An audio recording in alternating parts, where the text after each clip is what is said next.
ये सब्बा परवीन है, आज चिकन लाई है। ये बटर नान रोटी है, ये चिकन है, ये बिरयानी है। ये देखो बिरयानी बोटी बता, बिरयानी बोटी बता, काट के बता, बिरयानी में से बोटी काट के बता। ये देखो लेग पीस है सब्बा परवीन के पास। ये प्याज है, ये और है इसमें और है।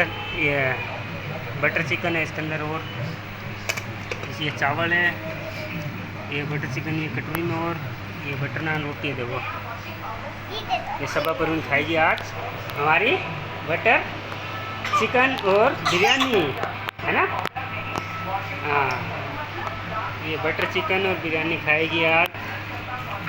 ठीक है दोस्तों, सारी चीज़ खाएगी ये, है ना। क्या क्या खाएगी बता दो।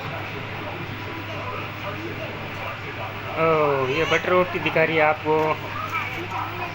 तू पंचायत ही मत करती रही।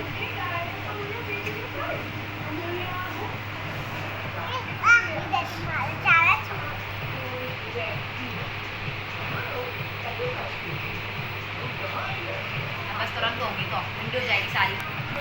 ठीक है।